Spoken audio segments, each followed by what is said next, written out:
وأقيموا الصلاة وآتوا الزكاة واركعوا مع الراكعين আল্লাহ পাক রব্বুল আলামিন বলেন, আর তোমরা নামাজ কায়েম করো, যাকাত প্রদান করো, রুকুকারীদের সঙ্গে রুকু করো। আল্লাহ পাক রব্বুল আলামিন একবার দুইবার নয় 82 বার এই নামাজের কথা কোরআন কারীমের ভিতরে বলেছেন। তারপরে মুসলমান এই নামাজের প্রতি এত উদাসীন, বান্দা সকল কাজ করে, কোনো বাধা নাই, কোনো আপত্তি নাই, কোনো পেরেশানি নাই, কোনো চিন্তা নাই, কিন্তু নামাজের সময় যখন আসে বান্দার কাজে আর শেষ থাকে না। ওই দোকানে ব্যস্ত, মাঠের কাজে ব্যস্ত, সাংসারিক কাজে ব্যস্ত, অফিসের কাজে ব্যস্ত, নামাজ পড়ার মতন টাইম নাই। সম্মানিত হাজিরিন, আমাদেরকে দুনিয়াতে মুক্তি যদি পেতে চাই, আখিরাতে যদি কামিয়াব হতে চাই, আমাদেরকে 5 ওয়াক্ত নামাজ আদায় করতে হবে। আল্লাহ পাক রব্বুল আলামিন বলেন, 5 ওয়াক্ত নামাজ আদায় করবে তাদের দুনিয়াতে কোনো রিজিকের পেরেশানি দিবেন না। যারা নামাজ আদায় করবে, আল্লাহ পাক রব্বুল আলামিন এই নামাজের পুরস্কারের ব্যাপারে দেখেন, যারা 5 ওয়াক্ত নামাজ আদায় করবে তাদেরকে আল্লাহ পাক রব্বুল আলামিন 5টি পুরস্কারে পুরস্কৃত করবে। সুবহানাল্লাহ। আমি আপনি কেন নামাজ আদায় করব না? আমি আপনি কেন নামাজ আদায় করব না? দেখেন, আল্লাহ পাক রব্বুল আলামিন তার রাসূল সাল্লাল্লাহু আলাইহি ওয়াসাল্লামকেও এই নামাজের আদেশ দিয়েছেন। ওয়া'মুর আহলাকা বিস-সালাতি ওয়াসবির আলাইহা। হে রাসূল, আপনি আপনার পরিজনদেরকে নামাজের তাগিদ করুন আর এটার উপরে আপনিও অবিচল থাকুন। রাসূলকেও আল্লাহ পাক রব্বুল আলামিন নামাজের আদেশ দিয়েছেন। বিশ্বনবী সাল্লাল্লাহু আলাইহি ওয়াসাল্লামের শেষ ওসিয়ত ছিল এটা, আসসালাহ ইত্তাকুল্লাহা ফীমা মালাকাত আইমানুকুম। নামাজের কথা রাসূলুল্লাহ সাল্লাল্লাহু আলাইহি ওয়াসাল্লাম দুনিয়া থেকে বিদায় নিয়ে চলে যাবেন, ওই সময়েও উম্মতের কথা নবীজি বলেন নাই। রাসূলুল্লাহ সাল্লাল্লাহু আলাইহি ওয়াসাল্লাম বলতেছেন যে নামাজ এবং তোমাদের দাস-দাসীদের ব্যাপারে তোমরা আল্লাহকে ভয় করো। শেষ ওসিয়ত হচ্ছে এটা, নামাজের কথা। আর এই নামাজ কত গুরুত্বপূর্ণ একটা ইবাদত আমরা কিন্তু কল্পনাও করতে পারি না, এত গুরুত্বপূর্ণ ইবাদত। হাদিসের ভিতরে বলা হচ্ছে যে যে ব্যক্তি নামাজ সঠিকভাবে আদায় করবে, সঠিকভাবে ওয়াক্ত মতো নামাজ আদায় করবে, আল্লাহ পাক রব্বুল আলামিন ওই ব্যক্তিকে 5টি পুরস্কারে পুরস্কৃত করবে। 5টি পুরস্কার। সম্মানিত হাজির,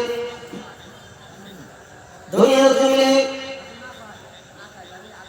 আমার চলার শক্তি আছে, আমার কথা বলার শক্তি আছে, আমার শোনার শক্তি আছে, দেখার শক্তি আছে। আল্লাহ পাকের নিয়ামত খাওয়ার পাওয়ার পরে আমরা একবারও আল্লাহ পাকের শুকরিয়া আদায় করি না। আল্লাহ পাক রব্বুল আলামিন আমাদের ব্যাপারে বলেন, উসজুদু ওয়াকতারিব, সিজদা করো এবং নিকটবর্তী হও।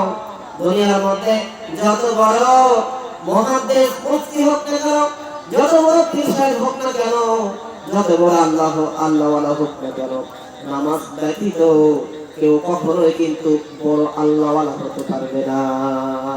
একমাত্র নামাজ লাগবে। নামাজের মাধ্যম দিয়ে আল্লাহ পাকের নিকটবর্তী আল্লাহ পাক হতে বলেছেন যে উসজুদু ওয়াকতারিব, নামাজ আদায় করো, সিজদা করো এবং নিকটবর্তী হও। তাহলে দেখেন, আমি যদি দাবি করি যে আমি খুব আল্লাহওয়ালা, আমি নামাজ না পড়লে কি হবে? আমার তাকওয়া ভালো আছে, মুখে দাড়ি না থাকলে কি হবে? আমি রাসূলকে মহব্বত করি, বলেন এইরকম আলগা পীরিতে কি কখনো ছিলাম যে? আল্লাহ পাক রব্বুল আলামিন দুনিয়ার মধ্যে আমাদেরকে পাঠালেন ইবাদত করার জন্য। আমি যদি এখন বলি যে আমি নামাজ না পড়লে কি হবে?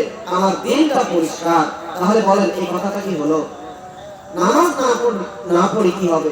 আমার অন্তর পরিষ্কার, আমার ঈমানটা ঠিক আছে। মুহতারাম হাজিরিন, নামাজ ছাড়া কেউ কখনো কিন্তু আল্লাহ পাকের সান্নিধ্য অর্জন করতে পারবে না, কখনোই না। নামাজ আপনার লাগবে। আর এই নামাজ যারা আদায় করবে, নামাজ আদায় করার কারণে তাকে 5টি পুরস্কারে পুরস্কৃত করবে। যারা জামাতের সাথে নামাজ আদায় করবে, সঠিক নিয়ম অনুযায়ী ওয়াক্ত মতো নামাজ আদায় করবে, এই 5 ওয়াক্ত নামাজ আদায়কারীদেরকে আল্লাহ পাক রব্বুল আলামিন 5টি পুরস্কারে পুরস্কৃত করবেন। 1 নম্বর পুরস্কার, দুনিয়ার মধ্যে ওই নামাজি বান্দা বান্দীদের রিজিকের কখনোই কোনোদিন পেরেশানি হবে না। 1 নম্বর পুরস্কার, রুজি রোজগারের কখনোই আল্লাহ পাক রব্বুল আলামিন পেরেশানির মধ্যে ফেলবেন না। 2 নম্বর পুরস্কার, আপনি যখন দুনিয়া থেকে বিদায় নিয়ে চলে যাবেন, কবরের মধ্যে যখন যাবেন, কবরের মধ্যে 2 পাশের মাটির চাপ, এত কঠিন চাপ, আল্লাহ পাক রব্বুল আলামিন ওই 5 ওয়াক্ত নামাজ আদায়কারী নারী পুরুষদের ওই কবরের আযাব মাফ করে দিবেন। 3 নম্বর পুরস্কার, কবর থেকে যখন আপনি উঠবেন হাসরের ময়দানে, আল্লাহ পাক রব্বুল আলামিন আপনাকে ফুলসিরাত বিদ্যুৎ গতিতে পার করা দিবেন। সম্মানিত হাজিরিন, আল্লাহ পাক রব্বুল আলামিন এই 5 ওয়াক্ত নামাজ আদায়কারী যারা নারী পুরুষ যারা 5 ওয়াক্ত নামাজ আদায় করবে, আল্লাহ পাককে রাজি খুশি করার জন্য ওই ব্যক্তিকে কাল কিয়ামতের ময়দানে আল্লাহ পাক রব্বুল আলামিন বিনা হিসাবে জান্নাতের মধ্যে প্রবেশ করাবেন। সুবহানাল্লাহ। তাহলে নামাজ যারা আদায় করবে তারা এই পুরস্কারে পুরস্কৃত করবেন আল্লাহ পাক। দুনিয়ার মধ্যে দেখেন, নামাজ আমরা কেন ছেড়ে দিচ্ছি? নামাজ আমরা কেন ছেড়ে দিচ্ছি? শুধুমাত্র রিজিকের পেরেশানিতে, রিজিকের পেরেশানিতে। আমি না ভাইকে যদি বলি যে ভাই নামাজ কেন আদায় করেন না, আমরা তো বয়স হয়েছে অনেক, চুল দাড়ি পেকে গেছে, বলে বাবা আমার সংসারে 5টা ছেলে মেয়ে আছে, বিবি আছে, বাবা মা আছে, তাদের রুজি রোজগার অন্বেষণ করতে গিয়া আমি আর নামাজে যাইতে পারি না বাবা। দেখেন, রিজিকের পেরেশানি। শুধুমাত্র এই পেটের জন্য, পেটের ক্ষুধা নিবারণ করার জন্য মানুষ দৌড়াদৌড়ি করে, মানুষ ছোটাছুটি করে। কিন্তু দেখেন, রিজিক যার মধ্যে রেখেছেন আল্লাহ পাক রব্বুল আলামিন বলেন 1 নম্বর পুরস্কার, দুনিয়ার মধ্যে ওই বান্দা বান্দীদেরকে কখনোই আল্লাহ পাক রিজিকের পেরেশানি দিবেন না। আল্লাহ পাক রব্বুল আলামিন বলেন লা খাউফুন আলাইহিম ওয়া লা হুম ইয়াহজানুন, তোমার কোনো ভয় নাই, ও তোমাকে কোনো দুশ্চিন্তা ও পেরেশানি তাকে স্পর্শ করতে পারবে না।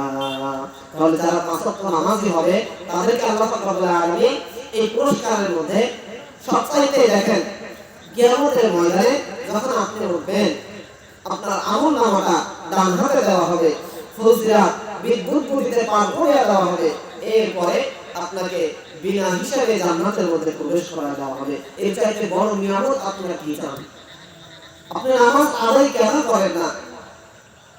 হাদিসের ভিতরে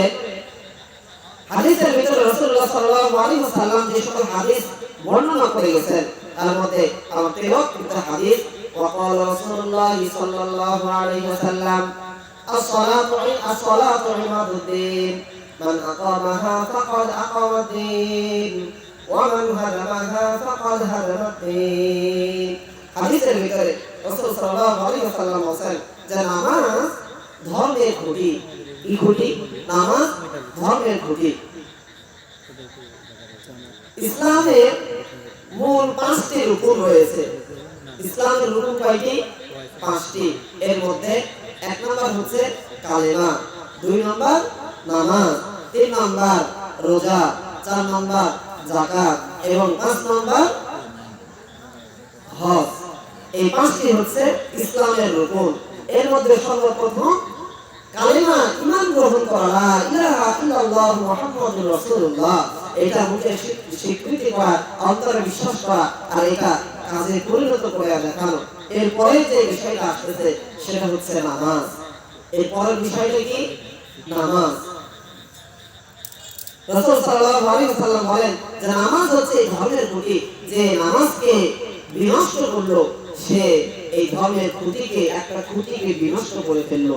নাউযুবিল্লাহ। তাহলে যারা নামাজ আমরা নষ্ট করতেছি, নামাজ হেলায় ফেলায় কাটায় দিচ্ছি সময়, হালাই পালাই সময় কাটায় দিচ্ছি, কিন্তু আমরা নামাজ আদায় করতেছি না, নামাজে যাচ্ছি না। তাহলে দেখেন হাদিসের কথা অনুযায়ী ওই ব্যক্তি, যে ব্যক্তি নামাজ নষ্ট করে ফেললো, নামাজ আদায় করলো না, ওই ব্যক্তির দ্বারা ইসলামের একটা খুঁটি বিনষ্ট হয়ে গেল, ইসলামের একটা খুঁটি বিনষ্ট হয়ে গেল। মোহতারাম হাজির, আমি আপনি কেন নামাজ আদায় করবো না? আমি আপনি কেন নামাজ আদায় করব না? হাদিসের ভিতরে ইরশাদ হচ্ছে রাসূলুল্লাহ সাল্লাল্লাহু আলাইহি ওয়াসাল্লাম যখন কাবার চত্বরে নামাজ আদায় করতেছিলেন, কাবার চত্বরে নামাজ আদায় করতেছিলেন, গুটি কয়েক সংখ্যক মুসলমান, শুধুমাত্র কাফেরদের রাজত্ব। ওই সময়টাতে কাবার চত্বরে যখন রাসূল সাল্লাল্লাহু আলাইহি ওয়াসাল্লাম নামাজ আদায় করতেছিলেন, একটু দূরেই আবু জেহেলের সাঙ্গপাঙ্গ তার বাহিনীরা দাঁড়িয়েছিল, আড্ডা দিচ্ছিল। তো রাসূলের নামাজ দেখে আবু জেহেল বলে উঠলো যে তোমাদের মধ্যে কে আছো অমুক জায়গা